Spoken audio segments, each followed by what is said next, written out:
Yes. We have Miss Lindsey here.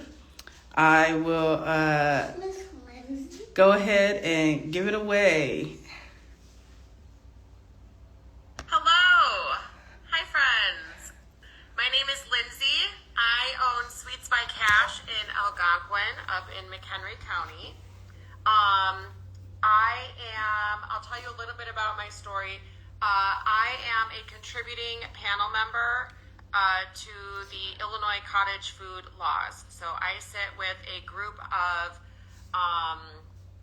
health departments, Illinois Department of Public Health.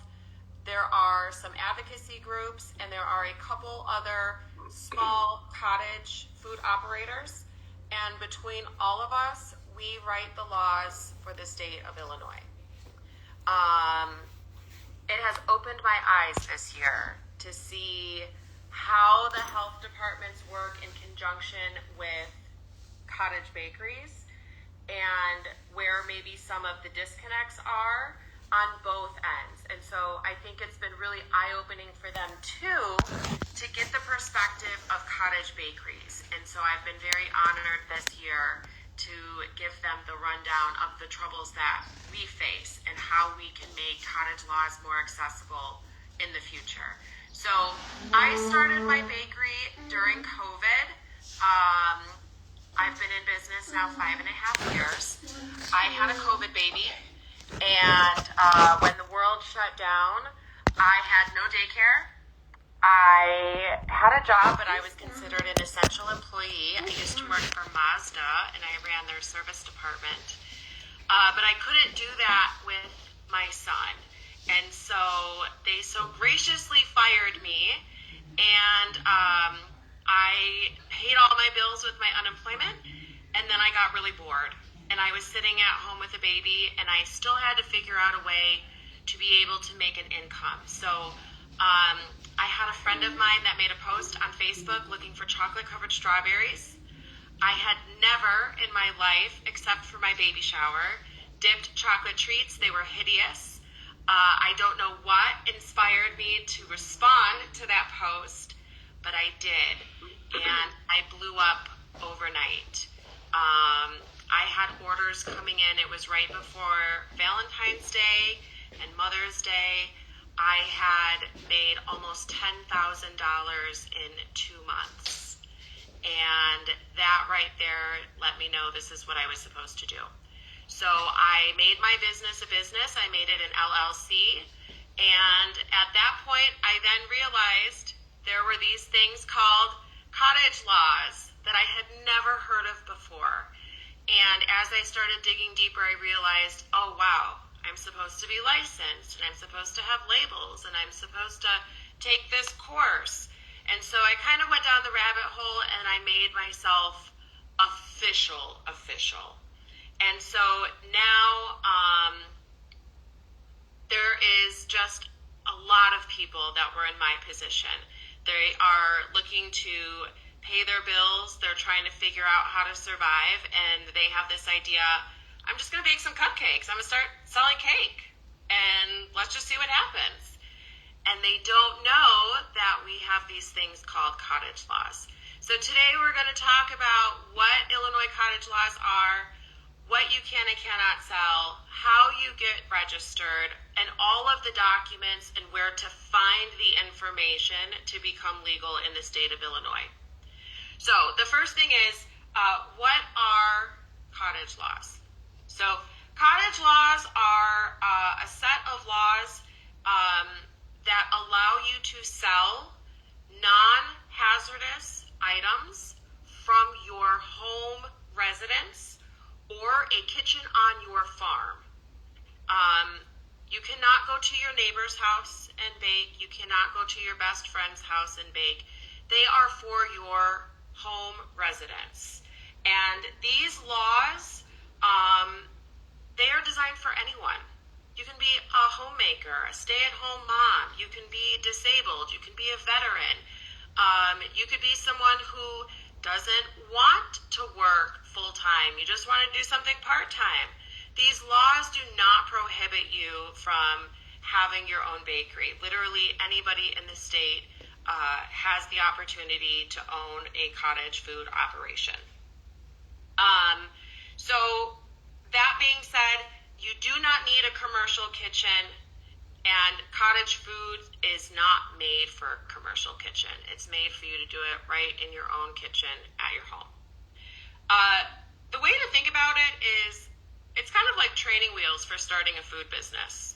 Okay, you see people who are like, I want to own a restaurant. That's awesome. It takes $250,000 to start a restaurant. And it takes employees and vendors to supply your restaurant. And then you're left with commercial utilities and commercial rent. And a lot of us, we just don't have that. Or we don't have the ability to start at such a grand level. So cottage food laws allow you to start entrepreneurship from home with little investment. Okay, we can go to Michael's, Hobby Lobby, buy some cake pans. We can go to the grocery store, get a couple bags of flour, sugar, butter, and we can start small. And it's a way for us to see, is this going to work? Is this something that I really want to do? Because what if you jump all in and you realize, I don't really want to do this? And now you've spent so much money and time investing into something that just really isn't for you. So the cottage food laws allow you to do that, to start small and then grow from there. We also have cottage food laws to protect public health. We are feeding people. And one of the things I see all the time is these laws are so restrictive. I can't do this. I can't do that. I can't do that. Yes, we know. But if you look at this outbreak we just had with lettuce, okay, people all over the country were getting sick. And it took days to pinpoint where that source was coming from. Cottage food laws are meant to protect you, but they're also meant to protect the public, which is why they allowed non-potentially hazardous food items to be created. It's a way for you to sustain a business and provide a service to your community, but to do it safely. So there has to be some kind of rules and laws that allow people to do so. So that's why we have cottage food laws, what they are. So they're for your home business, and they're set as a safety net, but they're there to encourage entrepreneurship. So how do you start your cottage food? Where do you even start? You have this idea, you want to do it, but where do you go? So the first thing that you should do before you get a Facebook, before you make a name, before you get a logo, is we need to know, what can we sell? What are we allowed to sell? Are these things that I can even bake? And so if you do not know or do not have, this is, if you can, maybe you can't see. This is, because my background is blurred, the 2026 Cottage Food Guide. Okay? This is the Bible when it comes to cottage food. This was just updated, so if you go online, you'll see there's like a 2022 version, 2024. You want the 2026.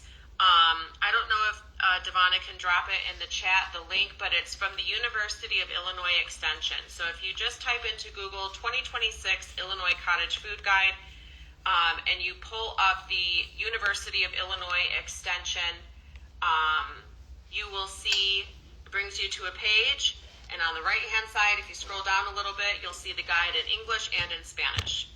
This is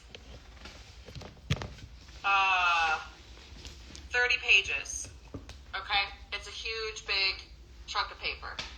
And it talks about everything in cottage food. This is not the law, but this is the guide. And this is breaking down the wild verbiage of the law, easy for us to understand and read. So this is the number one resource for anybody who is starting a cottage bakery in Illinois, is this Cottage Food Guide. This does get updated. It will get updated again very soon. okay, with some more details. The law will get updated, and then this will get updated as well. So in here, what it will tell you is when you go through, it's going to tell you about, do you have to be a farmer? Can you make or prepare products in an other room besides my kitchen? Can I have a retail food license and a cottage food license at the same time? Yes, you can. So there's a bunch of different questions that you might have that will be found in here. And then it's going to talk about how to register, which we're going to go over. But it also says, what can I make under cottage food law? And so basically the way that we did this was we said, all food and drink are permitted except for these items. Okay? If we were to list everything that you could make, it would be huge. Thanks for joining So the list of in. things We're you just can listening to make Lindsey is right less- now. is more than the There will list be a that you cannot replay make. at the So, end of this. things that So are don't worry, you guys are not permitted missing out. We will under have the cottage replay. law. No meat, no poultry, no fish, seafood, or shellfish. None of those are permitted. So if you see people making charcuterie boards, they either have a retail kitchen or they are doing it under the radar, not licensed to do so. Dairy, except if it is in a baked good or candy. So if you're making a buttercream frosting, you can use butter. If you're making caramel with cream, you can do that. You're baking sour cream into your cake batter, you can do that. What we're talking about is more, you want to make iced coffee to sell. You cannot put dairy cream into the coffee and sell that. Okay, so any raw dairy in that form is not permitted. Eggs. You can make dry egg noodles. You can put it in buttercream like Swiss meringue. However, you have to make sure they're pasteurized. So when if you decide you're going to make a Swiss meringue buttercream, you have to be using pasteurized egg whites. You cannot just crack egg whites from a carton of eggs and use those. They have to be pasteurized. So that's a really important thing. At this time, pumpkin pies, sweet potato pies, pecan pies, cheesecakes, custard, cream pies, or pastries with any potentially hazardous filling are not allowed under cottage law. You can make fruit pies, cherry, apple, strawberry all day long, but the pumpkin, sweet potato, and anything cheesecake dessert shooters, those are not permitted under Illinois cottage law at this time. Garlic. Garlic and oil or oil infused with garlic, unless it is acidified, is a no-go. That you need a commercial kitchen for. Low acid canned foods, if you're going to be canning, and a lot of times this is specific, like in southern Illinois where we see a big farm country, they do a lot of canning down there. So there are specific rules if you're going to do canning, but no low acid canned foods. Sprouts and leafy greens are not prohibited, or are prohibited. Except for greens that are dehydrated or blanched and frozen. We don't see too much of that around here, but if you were gonna like prep salads, that's not a thing under cottage law. This is a big one, tomatoes. No tomatoes. So if you have a focaccia that uses dehydrated tomatoes, or you want to do like fresh cut tomatoes with, bagels or something, we don't allow tomatoes, and we'll talk a little bit about why. In that same category is melon. No melons. No cantaloupes, no honeydew melons, no watermelons, no melons of any kind. No frozen cut melon. So anything with a melon, just know that's on the no list. Wild harvested mushrooms. She means that they're in the works of getting those things crazy mushroom farm in your backyard. approved. Unfortunately, April those Cheesecake cannot be Lady. used in cottage So they're food. not under cottage food law now, but And she's the working last to is get them alcoholic approved beverages, specifically for something Illinois. like kombucha. That is not permitted under cottage law. One question that we do get is, what about vanilla extract? That is allowed. So if you want to make your own vanilla extract, or any extracts for that reason, you can make those, you can use them in your baked goods, and you can sell them. And there's a section in here about how to do that. So any alcohol that is not made to consume. And so if you're going to drink vanilla extract, more power to you. But we're not selling for consumption. Okay, that would be something that you're selling to bake. In this cottage food guide, it does talk about yes, approved to bake from home. It's not approved just yet, but they may require some additional regulations. So acidified and fermented foods, something like maybe sauerkraut, okay? Barbecue sauce, hot sauce, salad dressings, vinegar, those type of things you can make, but they require testing from a lab. So in the cottage food guide in the back, there is a section that has a list of approved laboratories. You do have to pay for it. Each lab has their own set price. They can get a little expensive, but if you're looking to do something like that, then all you have to do is get your recipe tested and approved. Canned tomatoes. You can make canned tomatoes, but there are some specific regulations around those. One of the things with tomatoes is, depending on the variety you get, the pH varies greatly between variety of tomato. So there are some approved recipes in the Cottage Guide with a reference of where you can find those, and you can use those recipes. Or you can get your recipe tested and approved for sale. So for canned tomatoes, there is a section on that. Cheesy breads or other baked goods with breads. If you're using a cheese like a extra sharp hard cheddar, Parmesan, Asiago, those are non-potentially hazardous cheeses. So making like an Asiago bagel is approved. But if you're going to do something with like a Boursin or a mozzarella, you may have to get that recipe tested and approved for use. So before you decide to do sourdough and add a bunch of inclusions, you'll want to make sure that you get those recipes tested and approved, because your health department will ask you for that.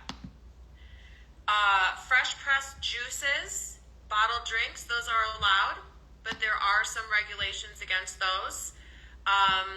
Anytime you're going to make a drink, so if you want to sell matcha, coffee, tea, the main restrictions are no dairy. You can use something like an oat milk, an almond milk, cashew milk. They have to be bottled and labeled.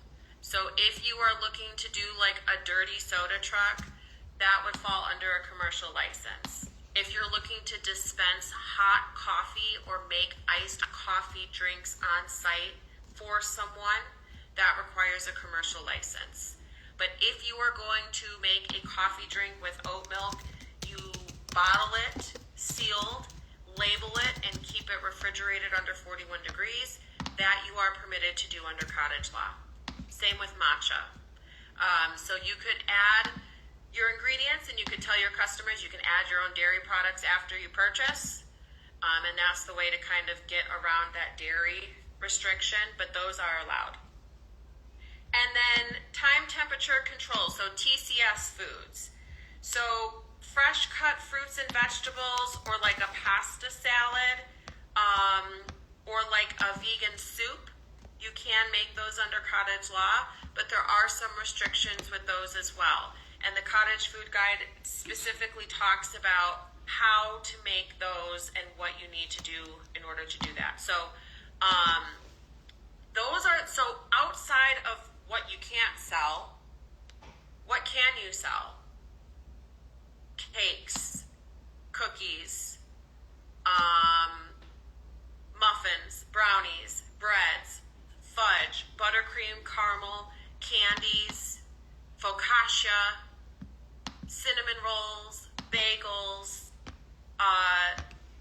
anything that is not potentially hazardous. So you think about baked goods. And again, you have that section of sauces and salad dressings that you can make with some additional regulations and testing. So before you keep dropping the questions in the chat, and then at the end, when she's ready to ask questions, I will go ahead and ask the questions. So just keep dropping the questions in the chat, and then when it's time for Lindsey to answer questions, I'll ask them for you guys. Thank you. Currently allowed under cottage food law here in Illinois. But if you are a cake decorator or you make the most amazing cookies, you are all set to go. So that's the first part, is to figure out what it is that you're going to sell. So now once you've done that and you've got your list of items that are allowed, you can start the process. And the very first thing that you need to do is Illinois requires a certified food protection manager license. So you'll see CFPM. That is the license that you're required to have. There are a ton of different vendors that you can go through, as long as they are ANSI certified. ServeSafe is a great one. There's 360 training. There is AAA food service. Anywhere that you see has a certification of ANSI, those are permitted. You'll need the course and the exam. Everything can be done online. If you're someone that doesn't particularly care to do it online, you can also do that in person. So it'll give you the option when you go to select the course. You'll want to take the course and the exam. The course is 8 hours. You do not have to do it all at once. You can break it up. You can take notes. You can go through and go I don't back think to there is certain anything on the sections. horizon about shipping And then outside the of Illinois, exam as is Lindsey was multiple stating choice. to me previously, If you do it that online, it is a proctored about the exam. FDA So you'll regulations, have a and time that set is up not where allowed. you'll log into their website, and there will be someone on the other end who is going to basically do a room check. So you take your laptop and you just kind of show the room. I don't have anybody standing with me feeding me answers. Your table has to be clear. Nothing around you that has notes. They just want to make sure that you are not cheating. The cost can range anywhere from $100 to $180. It totally depends on the vendor you choose. So ServeSafe is $179. I think the AAA one is like $129. You just want to make sure that you get the course and the exam. You do not need 100% on the exam. It's like 75% or 78% that you need to pass. And some of the vendors offer like a sample test, so you can kind of do a rough draft of it and see how it goes. The big things that it talks about are sanitation, cross-contamination, temperature danger zones, and allergens. And those are things that we all need to be aware of, no matter what we make. You will find there's a lot of stuff in there that does not pertain to cottage food business. It talks about what temp does pork need to be cooked to, and what are holding temps for hot food. But because you are the owner of a food business, Illinois has decided that these things are just good knowledge to have in general, and they are. So when you go through the course, you'll probably tell yourself, I don't need to know any of this, I'm just baking cakes. But down the road, if you decide that you want to expand your business, you'll then have the knowledge to do so. That license is good for 5 years, so you only have to renew every 5 years. It's not something that's done annually. And take notes during the course so that you can go back and see, A lot of the questions on the exam are somewhat common sense, but if you're someone that is not a great test taker like me, I just took a bunch of notes and it really helped me on the exam. If you are in the city of Chicago, Chicago has their own health department, and they have some additional laws on top of the state of Illinois. They are the one exception that can ask for more than what the state of Illinois does. So if you're in Chicago, they also require you to have a Chicago sanitation license. So you will have to have your CFPM license, and you will also have to get a sanitation license. That's not necessarily for Cook County, so like if you're in Rolling Meadows, that doesn't apply to you, but if you are in Chicago city limits, that will apply.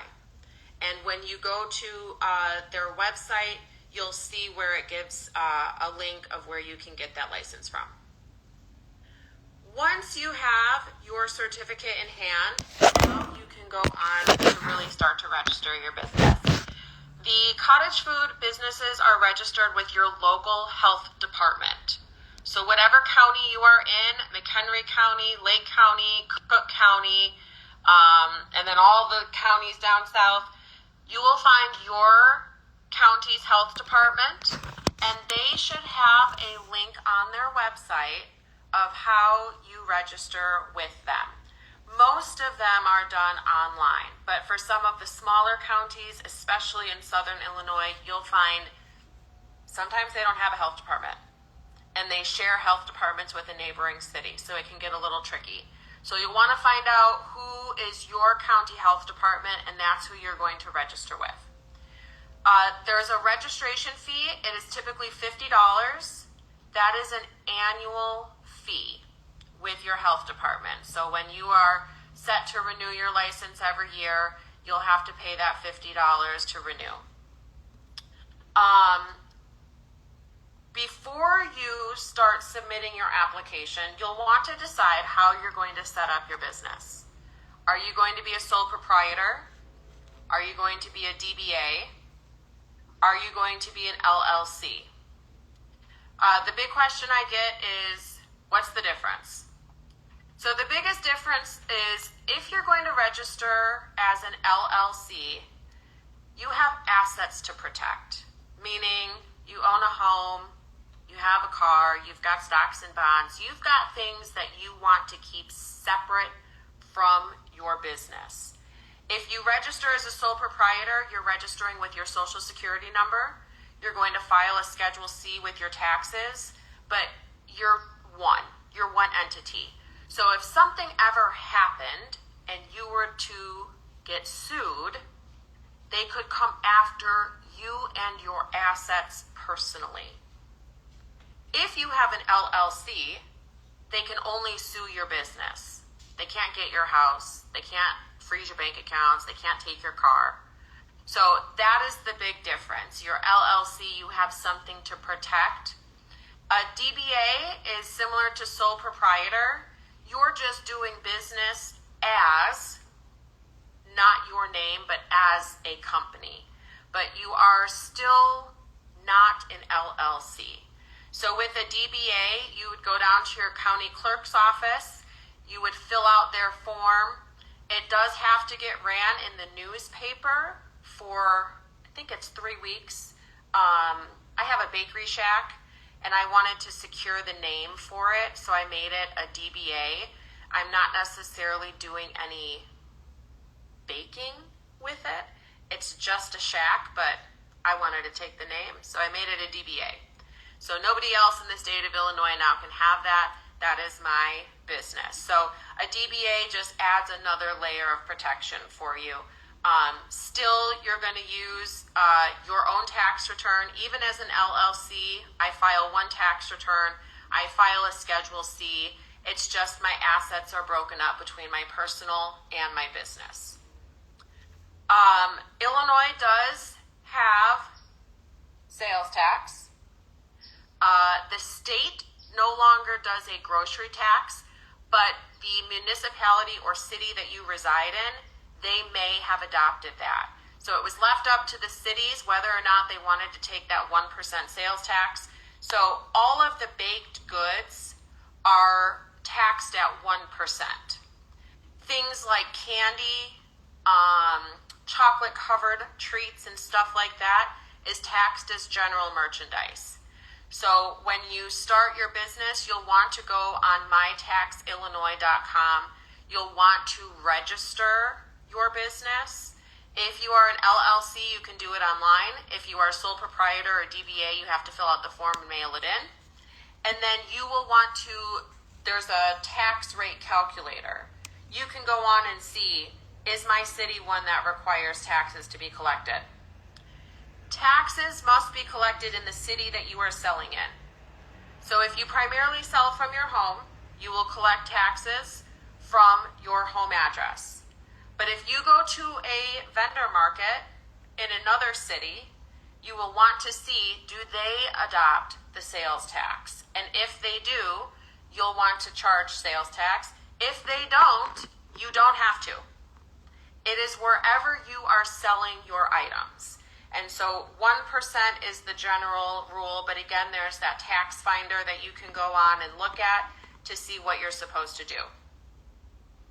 Insurance. Please get insurance. It's like car insurance. It's like health insurance. You hope you never need it. But in the event that you do, it is there. So there are a variety of insurance companies. I have a phenomenal insurance broker. Her fee is $0. So if you would like her information, I'd be happy to share that with you. My policy is through Liberty Mutual. I strongly suggest using a legitimate insurance company. Someone like American Family, Liberty Mutual, State Farm, Allstate, someone that has a large presence. You don't want to get stuck with a small insurance company. You have a claim and now you're fighting with them. The insurance will cover you if you're at a market and some little kid trips over the corner of your stand. That falls on you. Someone is coming to pick up cake from your house. Your homeowner's insurance probably isn't going to cover it because they're coming to your house for business. So make sure that you protect yourself and your business with insurance. And the last thing we should talk about is local zoning. So the state of Illinois, they allow you to have a cottage bakery. There's nothing that says you can't do it. But your city might have an ordinance where they don't allow home businesses. Bartlett was that way for a while. I don't know if they still are, but they were not allowing home businesses. And that also goes for having a unmanned stand. Okay, so one of the big questions and misconceptions is, can I have a bakery? Yes, I'll be shack able, or I a will porch send over and the pick up information type at the thing end of my this property? live. And the law The one that says asked for it the has to insurance be manned. information, send me a DM That so I term is know kind of loose. who to send this to. It has to be manned in that you have to be available for questions. So do you have to sit out there all day long with your stand? No. But you do have to be home and available if somebody has a question about your products. So at my bakery shack, it's at the end of my driveway. I can see it from my house at all times. I have a camera and a doorbell. I am usually out there on Sunday mornings with my customers, but I do come inside. But if someone has a question, they can ring the bell. They can always come to the door, and I'm readily here to answer their questions. Your city, though, may not permit you to have a bakery shack or a farm stand. So it's really important that you check your local zoning regulations to make sure that before you build this beautiful farm stand on your property, that it's okay with your HOA if you have one. If you rent, make sure that your landlord does not have any verbiage in your lease agreement that says you cannot have a home business. Make sure that you're allowed to make alterations to the property in some way. And these are things that you want to double check before you even get started. Make sure that they're allowed. Mainly when you rent a property, you'll want to check your lease. If you don't know where to go for local zoning, it's usually on your county website. and you can just type in McHenry County zoning regulations, and it'll give you kind of a rundown, also your city that you're in. Unincorporated has a little bit more room than incorporated. I live in unincorporated, which is nice because I don't have many regulations to follow. But if I did, these are the things that I would do. I would want to check with local zoning. So now that you've got, you know what you can sell, you know how you're going to set up your business, you've checked into your insurance, you've looked at how you're going to create, whether it's a DBA or an LLC.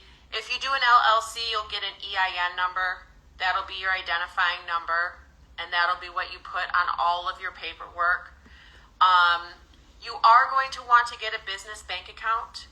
Make sure that you keep your personal money separate from your business money. It will help tremendously at tax time. And that way then you can have all that together.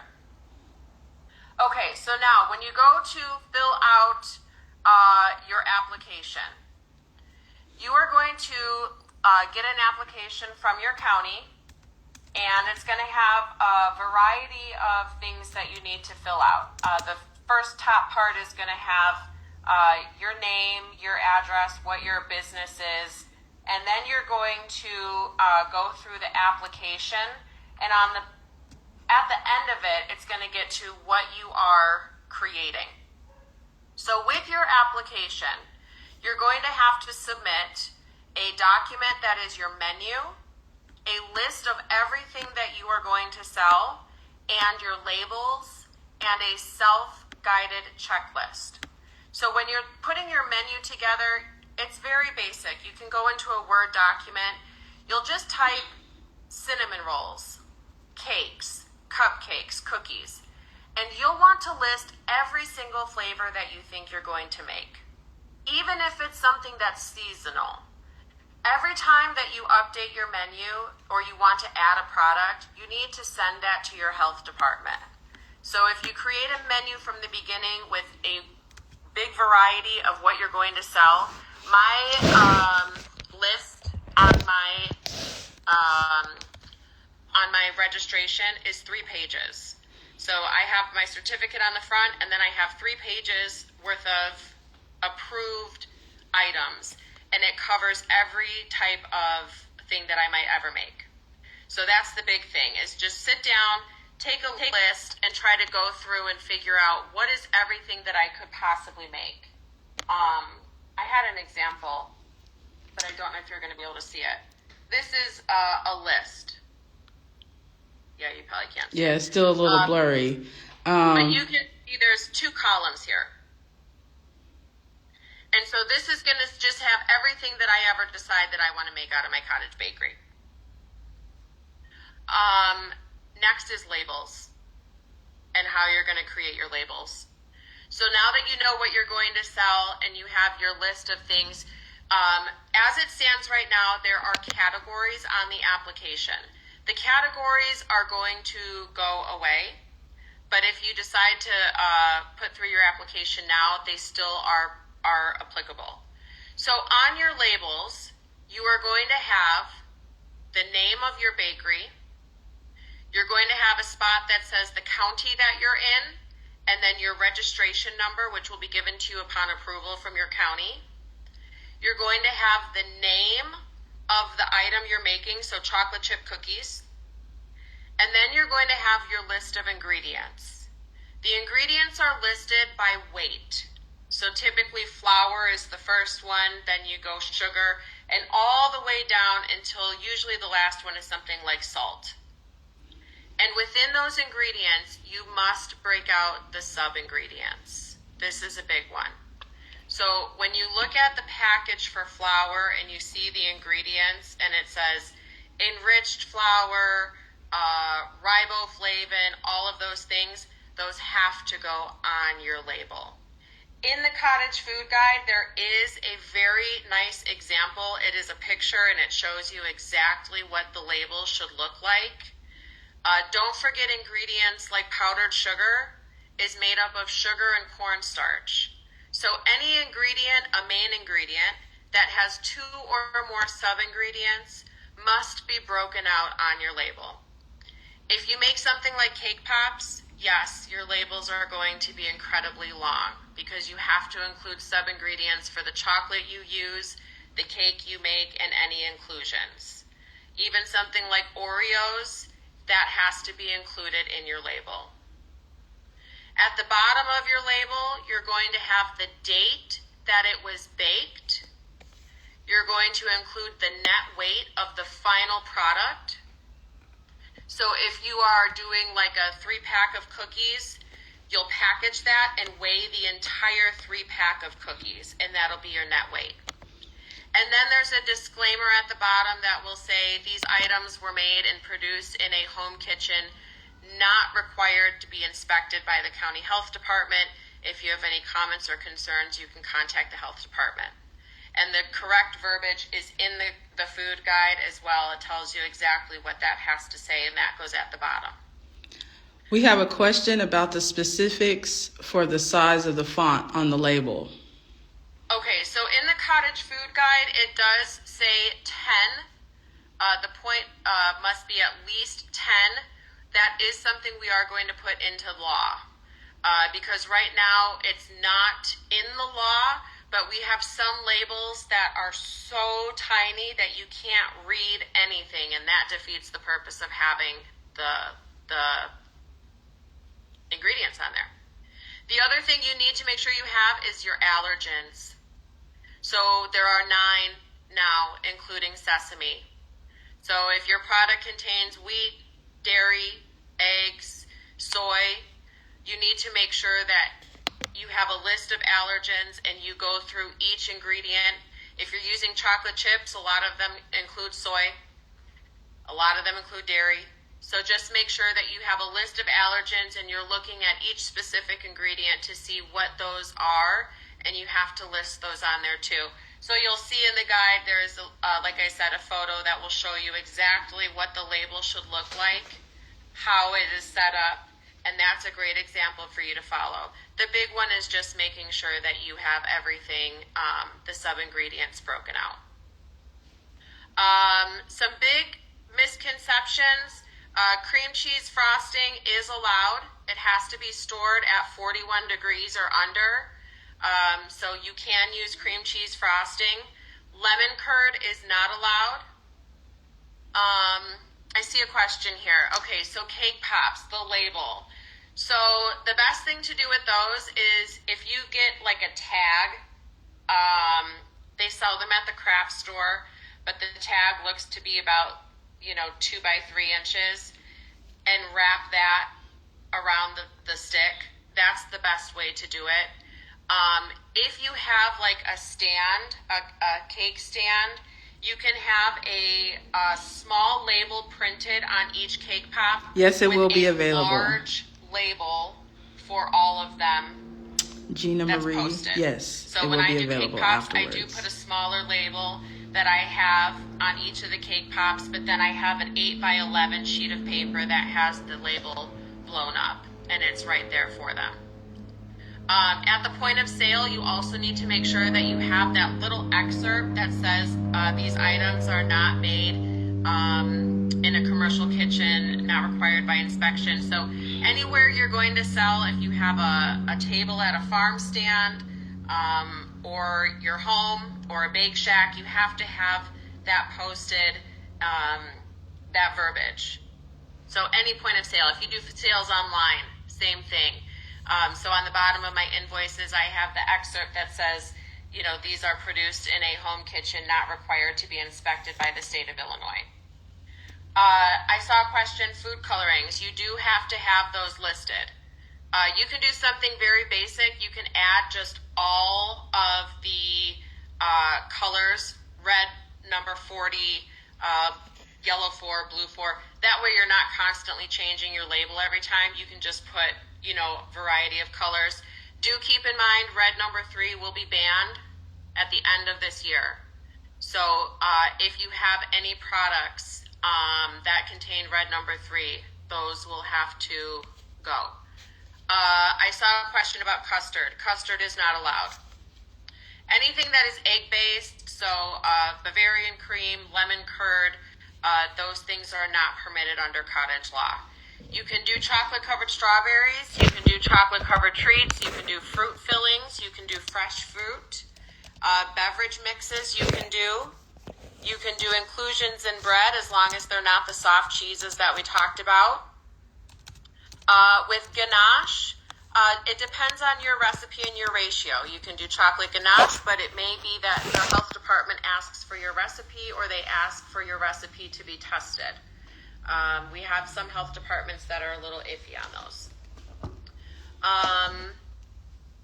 Like I said, you do not need to have an inspection. You can sell online. You can sell from your home. You can ship within the state lines and only potentially non-hazardous items. So things like chocolate-covered Oreos, if you're willing to take the risk with the heat, but mainly we're talking about brownies, cookies, things of that nature, only in the state of Illinois. Once you ship across state lines, that becomes interstate commerce, and that is regulated by the federal government. So currently no shipping outside of state lines. You can do it with pets. If you have pets in your house, you're not automatically disqualified. They just have to be away from your kitchen. So you can't have your cats roaming around while you're baking people's cakes. And I would say, please make sure that you sanitize your kitchen before and after every single time. Vacuum up, wipe down the cabinets. Just make sure if you have pets in the home that you are really paying attention to cleaning. Make sure you pay attention to your cleaning supplies also. I have food contact sanitation. You can order it right on Amazon, but using something like 409 or household cleaning products is not something I recommend, especially if you're making cinnamon rolls and you're rolling them out on anything that's going to touch food. Make sure that you are getting a approved food contact cleaning supply. I think my biggest, you can have employees. So if you want to hire employees to help you, they just have to right now have their license as well. So they need to have their food protection manager license. Hopefully that will be changing soon, but as of right now, that's required. You can use edible images. You just have to make sure that you list the ingredients. So I sell edible images and I ship them. I make sure that the ingredients are listed somewhere so that you know what you're getting, so that you can include that on your label too. Yes, you can do farmers markets. You can sell from your home. You can sell at farmers markets. You can sell at events. You can do online sales. There's really no prohibiting of where you can sell except wholesale. Wholesaling is currently not allowed under cottage food laws. So you have a bakery down the street or a cafe and they say, I want to sell your cinnamon rolls in my bakery. Right now, that is not permitted under cottage law. You would need to have a commercial license for that. I saw a question, if you have a variety of cookies, you can do one label, but you do have to list each cookie on there. So if you get like a 4x6 label and you just have the cookie variety, you just have to make sure that you're covering ingredients for each variety of cookies. Don't forget things like sprinkles. You got to put that on there. If you make your own from royal icing, just make sure that you add that to your ingredient label also. If your county tells you something different, there is a section in the Cottage Food Guide that goes over how to reach out, who to reach out to, about if your county is telling you something different. The biggest advice I can give you is we don't want to be enemies with the health department. They are simply doing their job to keep the public safe when it comes to food products. And they do have a lot on their plate. By working together with them, I promise you it will be so smooth in your cottage bakery if you are friends with them and not enemies. Ask for clarification. Use the guide. I have highlighted sections in here and sent it back to my health department and told them, it says this is okay. This is where it says it. Can we please talk about this? Ask for the environmental director of your health department. Their information should be readily available. Don't feel bad about going over someone's head. But before you rush to IDPH, try to get it resolved with your own health department. And using this guide, sometimes it just comes down to a matter of education. The Illinois cottage food industry is growing rapidly. You see it right here by all of you joining today.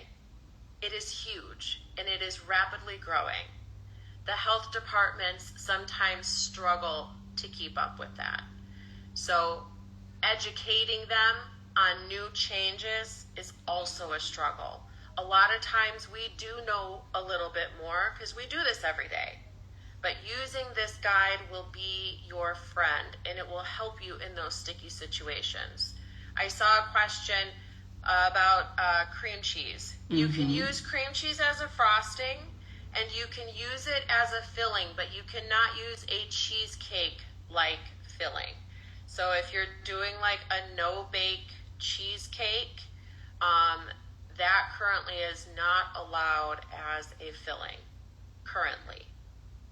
Okay, we are doing a lot of things behind the scenes to get these cottage laws changed. We have meetings almost every week, and I am fighting viciously to allow things like wholesaling, things like cheesecakes, custard pies, TCS foods. We are using other examples from states like Texas and Arizona and trying to see how they have formed their cottage laws and how we can bring that here to Illinois too. I will open it up for questions before I close. If anyone has any questions that were not already answered.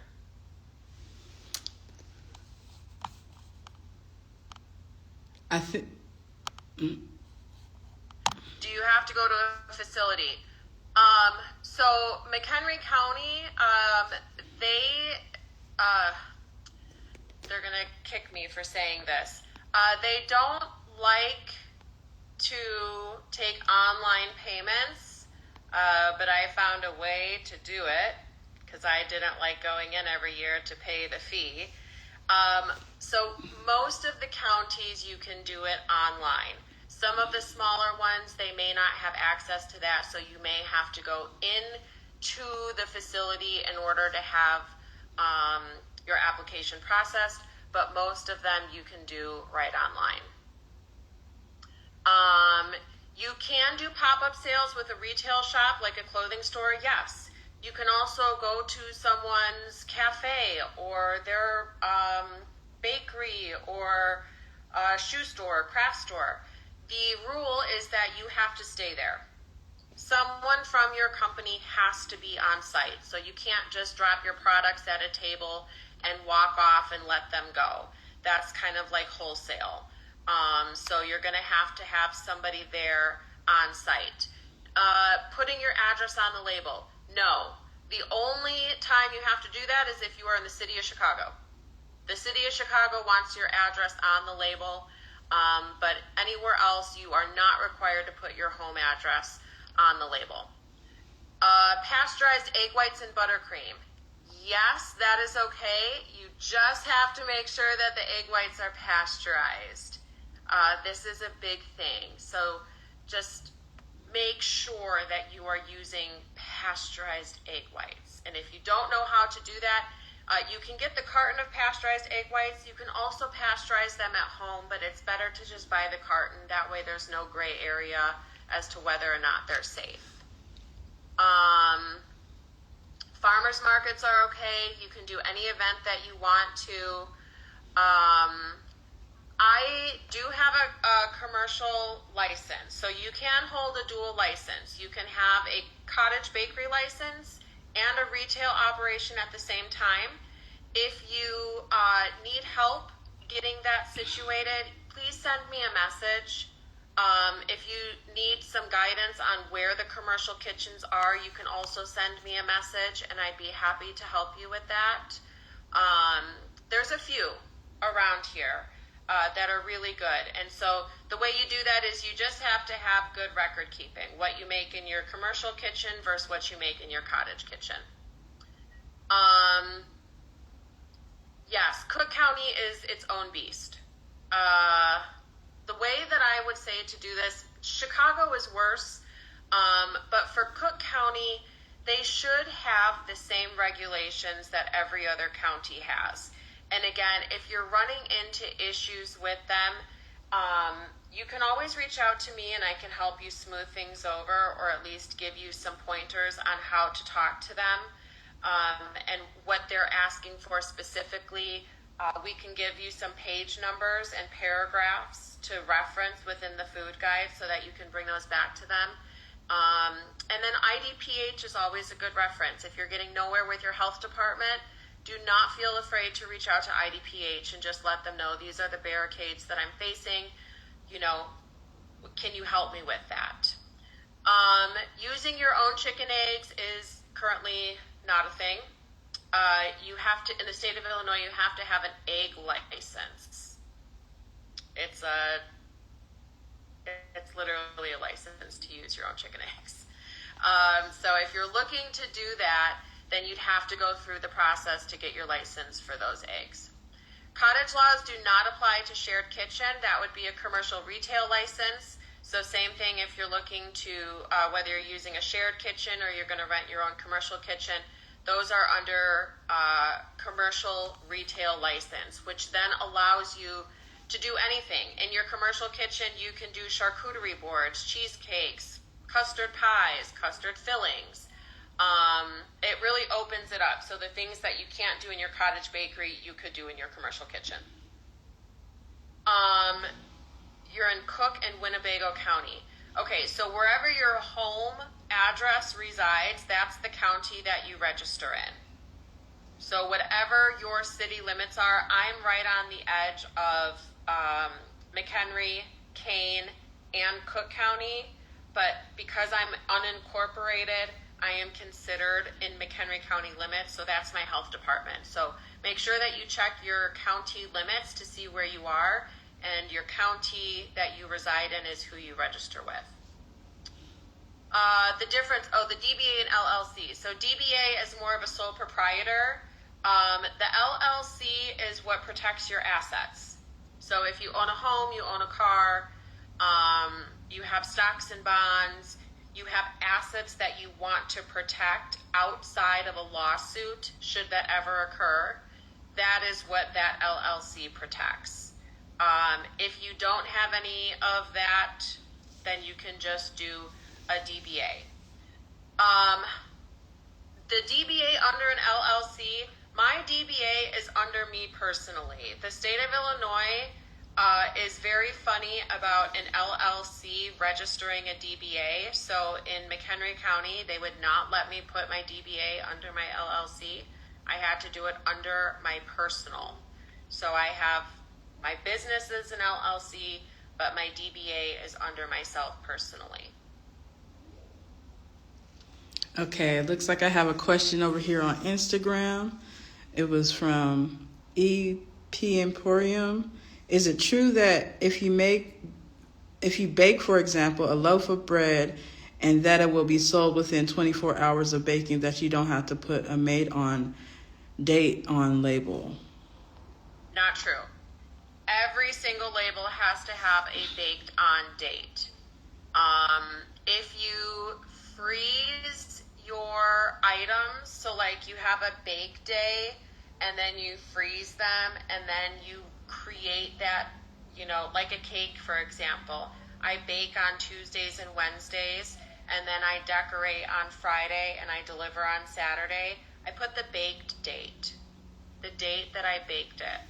You don't have to disclose that you froze it, but that's the date that you should put on there, is the date that you made it.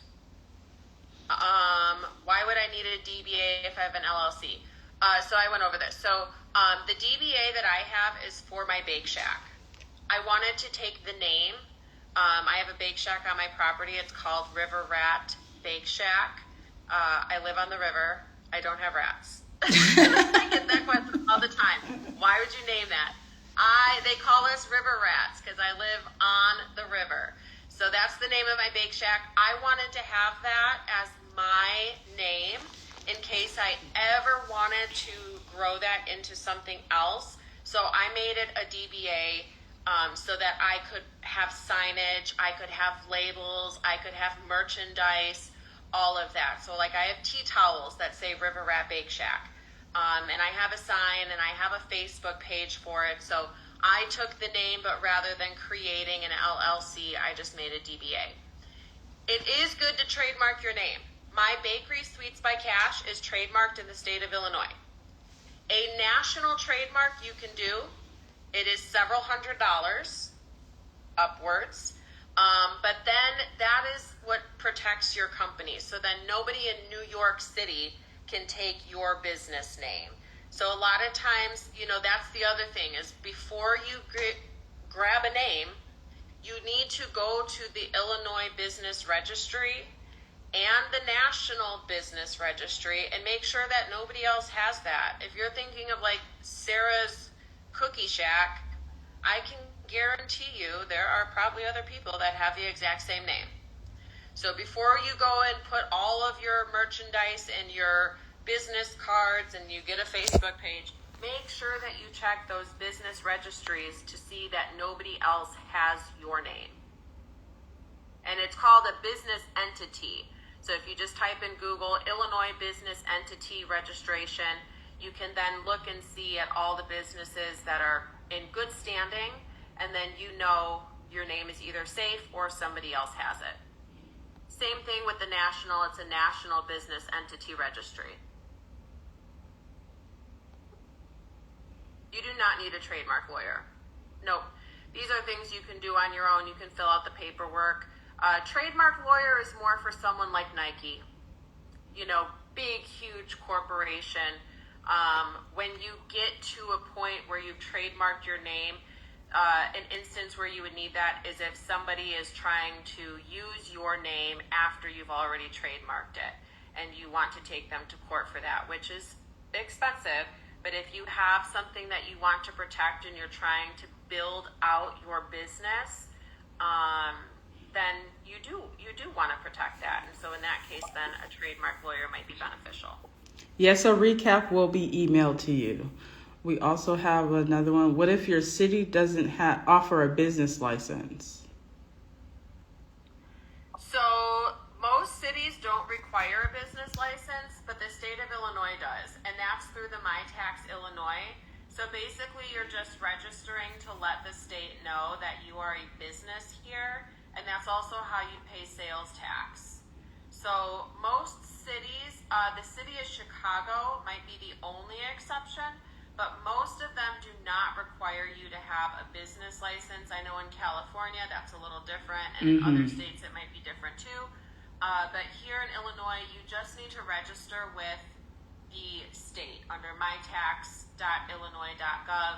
And like I said, if you're an LLC, you can do that online. If you're a DBA or a sole proprietor, you have to fill out the form and then mail that in. Okay, another one is what certification do I need for person as a vendor? So if You're welcome, Samantha. Like a vendor, how? Let's see. April. Like at a farmer's market? Yes. So so that would just fall under your Cottage bakery license. So like you'd get your Cottage license, and then if you want to be at a farmer's market, you would just submit your application to them, and they might ask you for your Cottage license. And basically, it's just a piece of paper that the county will mail you, and it'll have your business name, and it'll say the county, and then it'll have your registration number, and then it'll say the valid dates when it was put in place to when it expires. And then underneath and on subsequent pages, it'll have everything that you have been allowed to make. So on that menu that you submit with your application, it's going to list all of that. So you'll see on mine it says cake, and then it's got like 40 flavors of cake listed. And then cookies, it's got 20 cookie flavors. And same thing, cinnamon rolls. And I just sat down and thought, what are all of the options that I might make? Like in the fall, I do peach cobbler. So I listed every peach flavor that I might ever make. And so then if you want to add new items to your menu, you would simply update your menu and send your health department an email letting them know these are the new items that I would like to make. The labels that you submit with your application, you are only required to submit one per category. Like I said, the categories are going to go away, but right now they're there. The categories are things like jams and jellies, cakes, breads, candies, one label per category. If your health department asks you to send a label for every single item you make, you can tell them Will County cannot do that. You can tell them that the guide specifically says, and there is a question in here that says, am I required to provide a label for every item? And it's specifically right here on page 5. Do I need to submit a label for every single item? A label is required for each product category listed on the registration form, not for every product that is being produced. I will talk to Will County. They are part of they're on our group. I will talk to them. They are not allowed to ask you for that. The only thing that they can ask you for is if they have a question, they see something on your menu that looks like odd to them, they can come back and say, can you give me the ingredients for this item? And could you maybe provide a label? But if you have 80 items on your menu, they cannot ask you for all 80 labels. That is not something that they can do. When the categories go away on the new application, it will be a sample of 5 labels, and it will specifically say 5 labels. So just keep that in mind. If your health department is asking you for that, that is not okay.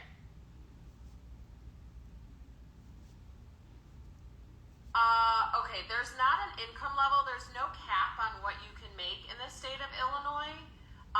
But if you make less than $10,000, there are some things that the IRS basically says you have to claim the income on your tax return, but you're not going to make enough for it to count, is basically what it is. So make sure that you are claiming all of your income. There's no income level to qualify for a license. If you're going to have a cottage operation, you have to have a license. Even if you only think you're going to sell $500 for the year, it doesn't matter. You have to have a license. And all income that you receive from your business has to be reported, even if you're going to be under the threshold. Still report it. It won't make a difference on your tax return. It's just going to be kind of like a wash. But always seek a tax professional. I am not a CPA. I do have an accountant that I hired. He was the best hire I ever made was my accountant. He helps me with all of that. So as you grow your business, if you see that you are just getting confused with filing tax returns and your sales tax and it's too much, always consult with a tax professional so that they can give you some sound guidance. You do not want to mess with the IRS. Let's see.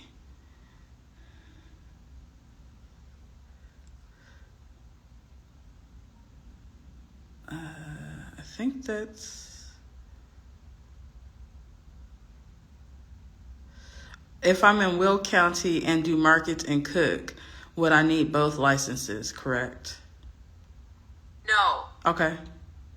You only need to have the license is in your home county. So wherever you register your health department, that is good to sell everywhere. Now, if you're going to sell in the city of Chicago, like you're going to do a farmer's market there, the city of Chicago may come back and say, in order to participate in our market, you have to do this. Every farmer's market in the city of Chicago might be different. So, but county to county, suburb to suburb, they should all be the same.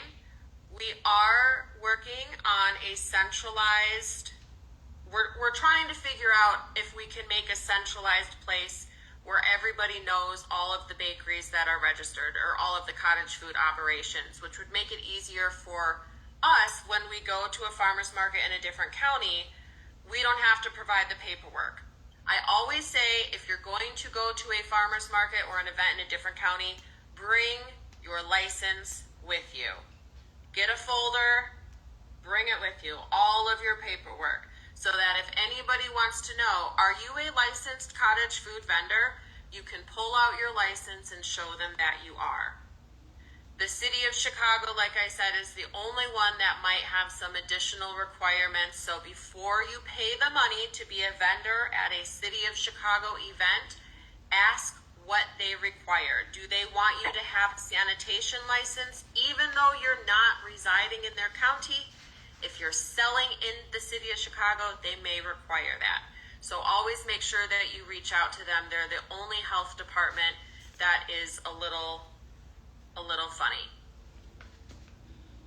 Oh, okay, yes, I'll answer this. So to replace red number 3, there is the Sugar Art.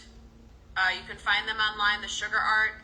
Ed, the owner, has made an incredible product line of naturals. They are awesome, and they don't contain red number 3. The naturals that he has done are also good for blue, green, purple. He has a whole line of them. So the Sugar Art, also Roxy and Rich. They have natural powders. I use them all the time. Black is black. It is so black.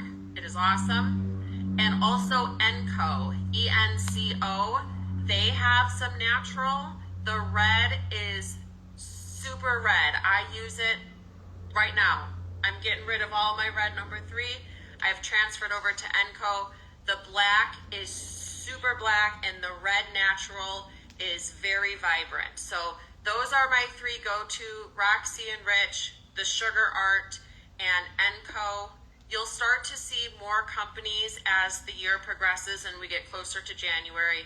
They'll start to release their products. But just keep in mind, as a cottage baker, you are still supposed to follow those guidelines. So come January, please go through your stock of sprinkles, food coloring, anything that you might have that has red number 3. I know it hurts us to throw money away. It pains me. But we want to make sure that we are in compliance with the laws that are being given to us. Just because we work from our home doesn't mean that we're exempt. Let's see. I think there's one more question with the eggs. Touch on the eggs. Can you use eggs from a local farm that has an egg license? Yes. If they have an egg license to sell, yes, you can purchase eggs from them. If you remember back when eggs were like $8 a dozen, I was dying. It was so bad. They were very expensive, but we had some great local farms around here that sell eggs, and they were much cheaper. So I did purchase from them. So as long as the farm is legally allowed to sell them, yes, you can purchase and you can use those. I know. The egg license is hilarious. Right. Okay. That is a whole nother thing to tackle, which is outside the scope of Cottage Bakery. If I had a voice in that, trust me, I would use it. But yeah, the egg license is it's a doozy. Okay. What about cream cheese baked in brownies? Does that have to be tested? It does. Okay.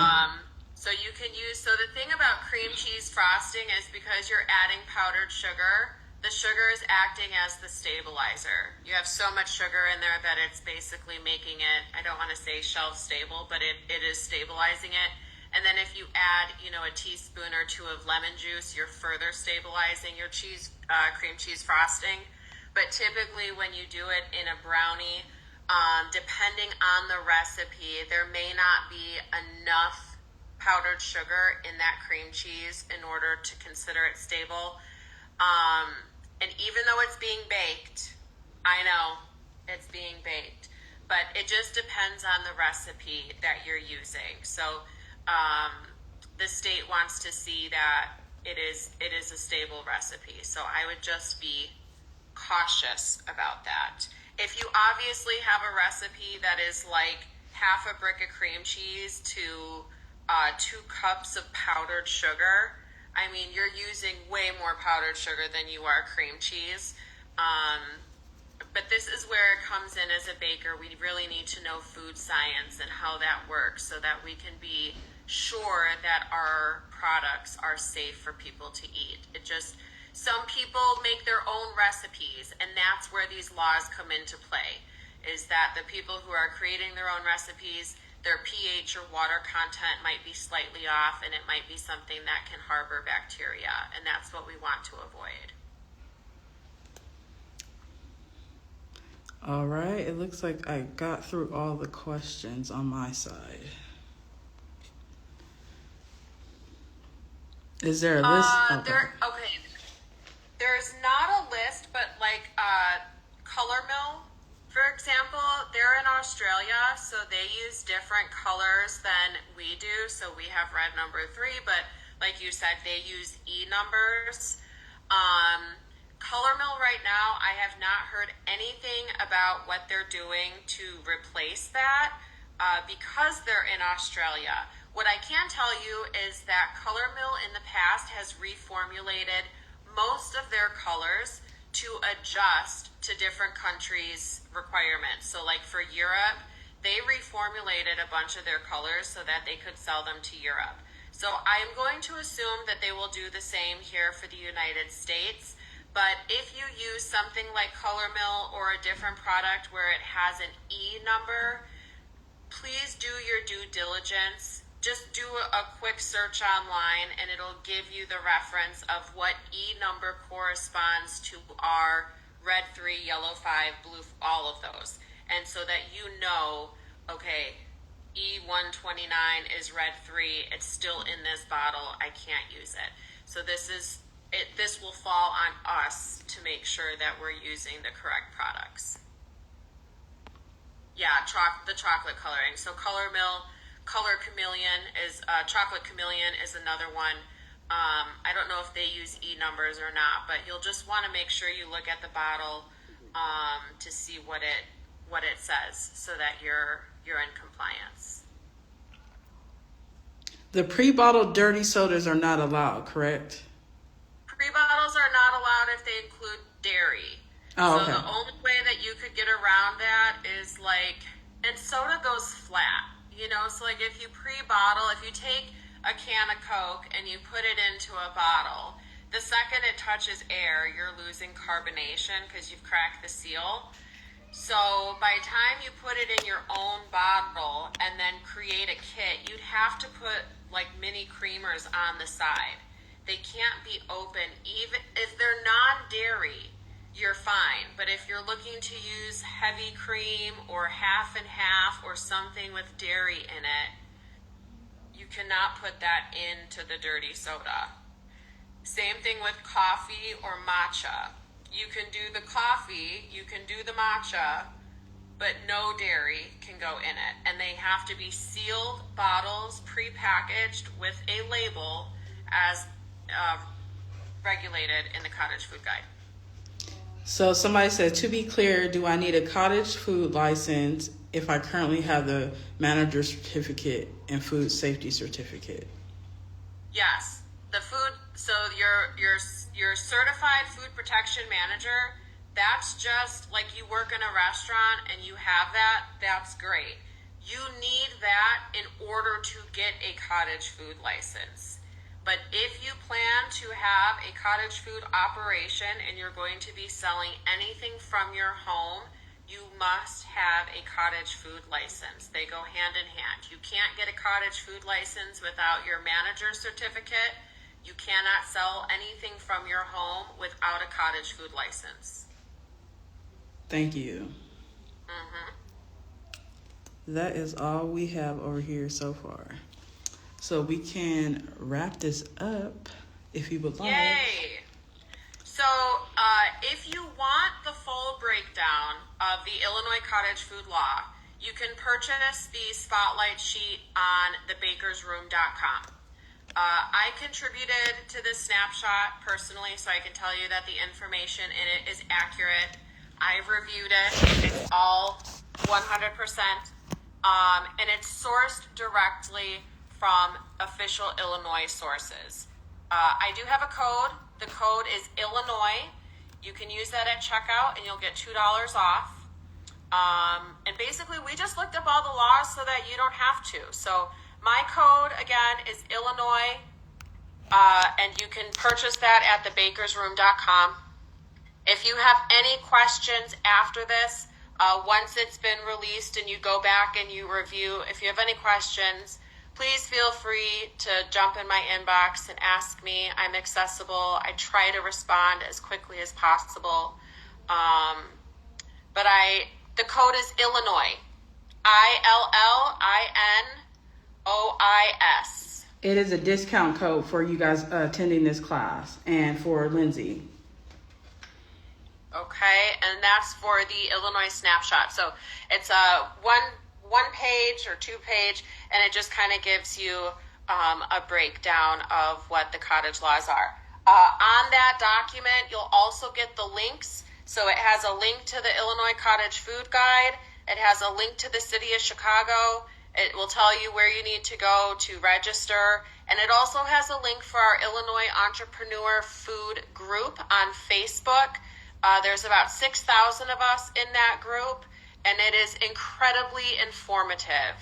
You can ask all the questions you want, and one of us will get back to you with some good answers. So all of those links are on the snapshot as well. I hope you all I hope this was helpful. I hope that you guys learned enough to get you started, and now you know where to go if you have questions. You have access to myself, and I want to thank Devana for putting this together. This was so much fun. I love seeing all the new cottage food operators and prospective operators here. That just shows me that this industry is growing rapidly, and we're creating entrepreneurship, and that's awesome to have here. So thank you for having me today. Thank you so much. Yes, thank you so much for being here, Lindsey. Thank you for rocking with me this whole month, getting this together. She has been instrumental for the cottage food industry, and I thank you so much. We will be sending this information over through email for everybody that signed up. If you haven't signed up or I don't have your email, go ahead and DM me, and then we'll get this all together, and then we'll send all the information and the discount code if you guys would like to purchase the snapshot as well. Thank you guys again for being here. We appreciate you guys for validating our notion of helping cottage food operators across the nation. Thank you so much. You're very welcome. Thank you all. All right. We'll send all the information over. Be on the lookout for that. And yes, make sure, I won't close it just yet since we have her email in there for you. But again, I will send all her information. Yeah, just my email. So I'll send all the information where you can contact her, how to get to the snapshot, how to get to all the links that she has provided for us for today's live. Thank you guys again for coming. Thank you so much. Okay, I'm going to jump off so I can get to my cakes that I have going out. But I appreciate all of you. Thank you, Devana. We'll talk soon. All right, talk soon. Bye. Okay. Thank you guys. Bye.